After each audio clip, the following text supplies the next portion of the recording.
Welcome, dear learners, to the 8th week of this 12-week course on Indian economic development. Over the last few weeks in our journey together, we have been introducing you to many nuances of the Indian economy, and I hope you have enjoyed this intellectual discovery and journey along with us. We are now about to step into the first lecture of the 8th week, and the title of this lecture is going to be Role of FPOs in Agricultural Development. Let us begin. We will begin with the concept of a producer organization. What exactly is a producer organization? The best definition is found in NABARD 2015. A producer organization, known in short as a PO, is a legal entity which can be formed by primary producers. A PO can take many forms. It can be a producer company, a cooperative society, or any other legal form, but it has to provide for sharing of either profit or benefit among the members. It is in fact a generic name for an organization of producers of any kind. They can be agricultural, they can be non-farm, they can be artisans, etc. In some forms, like producer companies, institutions of primary producers can also become members. Thus, there is an individual membership and there is an institutional membership. Varying forms have been tried in other countries as well. An example of this is Mexico, but more about that later. Now, what are the features of a producer organization? The features are listed on the slide as you can see. First, they are formed by a group of producers. Second, it has to be a registered body. Third, it is a legal entity, and that is a very important factor. Fourth, producers are shareholders in the organization. Thus, it is an empowering model. Fifth, profit sharing is there among the members. Sixth, because they are shareholders, the ownership vests with the producers themselves. It eliminates intermediaries, and that is a very big plus in the favor of producer organization model. And finally, it is going to extend the benefits of aggregation. We may come back to some of these points again when we take a recap at the end of this lecture. But then, we are particularly interested in farmer producer organizations. So, what exactly is an FPO, the commonly used name for a farmer producer organization? An FPO is nothing but a type of PO where the members are farmers. It has to be incorporated or registered, as the case may be, under Part 9A of the Companies Act or under Cooperative Societies Act of the respective states, because the Cooperative Societies Act and the provisions in it might differ from state to state as the case may be. What is the main purpose of an FPO? The main purpose of FPO is, firstly, to reap the benefits of economies of scale in production. That is why we have been using the term aggregation repeatedly in the course of this lecture. They also help with the marketing of the products of agricultural and allied sector. They increase productivity through efficient, cost-effective and sustainable resource use. These are the three key words, and you must remember this: efficient, cost-effective and sustainable resource use. And of course, what is this going to lead to? This is going to lead to reduction in the cost of farm production. And ultimately, all these objectives are going to align with the objective of income enhancement of the farmers, as has been laid down with so much clarity in the report on doubling farmers' income. After understanding the conceptual base of a farmer-producer organization, we are now going to move towards the structure. This structure has been very clearly laid out in the documents of SFAC. Now, what is the structure called? This is called a pyramidal structure. At the bottom, we have the village level, where about nearly 1,000 farmers are organized. Then you have the next level in the pyramid, the higher level, if I may put it like that. And that is going to be the cluster level. And finally, you have got the highest level, which is going to be your state level.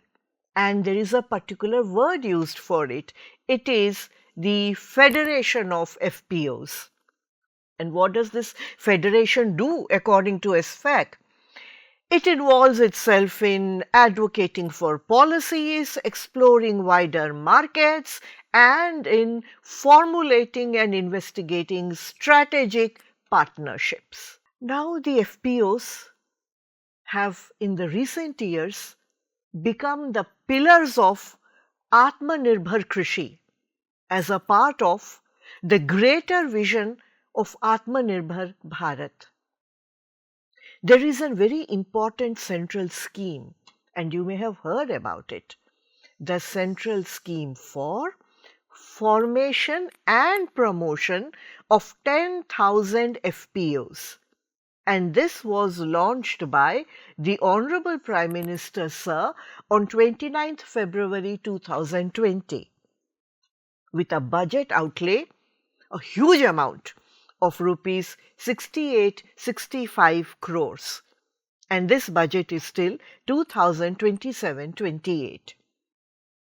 We have already achieved the mark of 10,000 FPOs.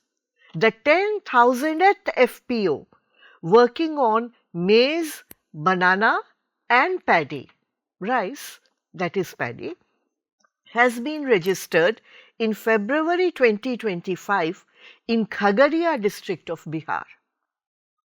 Very recently done. It is instrumental, an FPO I mean, is instrumental in collectivization of small and marginal farmers.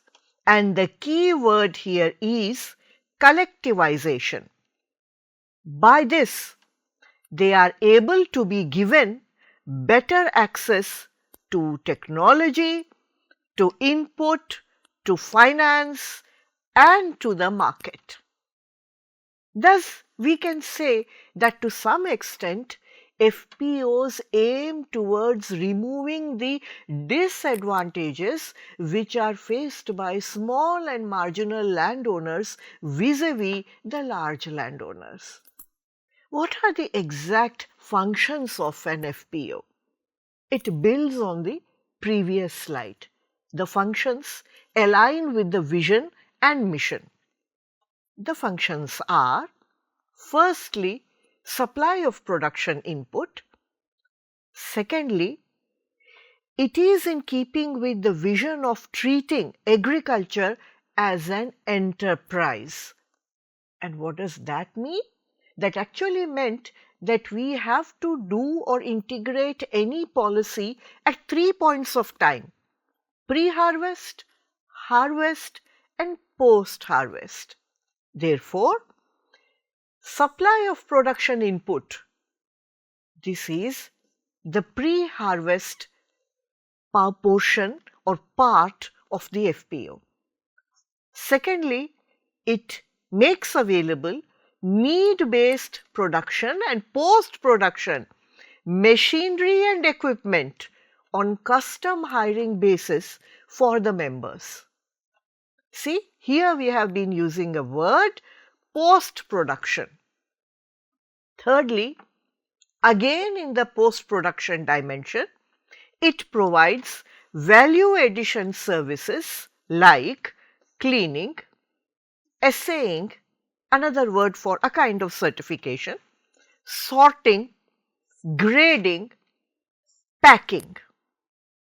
So, where are we right now? This is pre-production.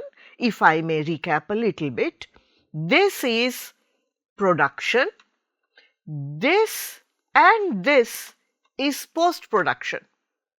And another part of post-production is processing facilities. These are established at the farm level. The processing facilities generally provide various help to the farmers on a user charge basis. This is a critical and important word. What do I mean when I use the term user charge? User charge basically means that they will be given these facilities and faculties at a no profit charge. Next, what are the further functions of an FPO? The further functions can be storage, a problem with the small landowners always, transportation, market information, that is removal of information asymmetry, and aggregation of lots of smaller farmers. This term lot you have already heard once when we were discussing the first lecture in this week, which was on ENAM. So thus the aggregation of lot size helps the farmers to negotiate for a better price. Some FPOs in fact have even moved towards branding their produce, which would have been unthinkable a few years back. What does this all result in? This also results in promotion of higher income generating activities so that the farmers are not dependent only on the crop sector. And what are these other activities aimed at enhancing income of the farmers, especially small and marginal farmers? They are activities like seed production, beekeeping, mushroom cultivation, and some others which we won't name here.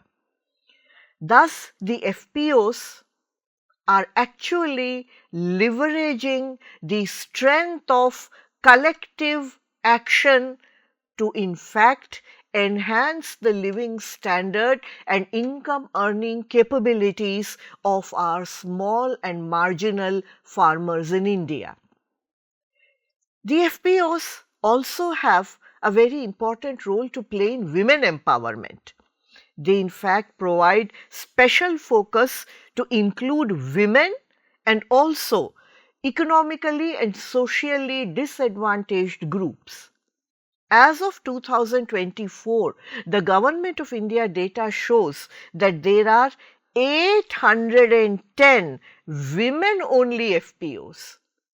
In other words, there are 810 registered FPOs which are exclusively managed and the membership is only of women.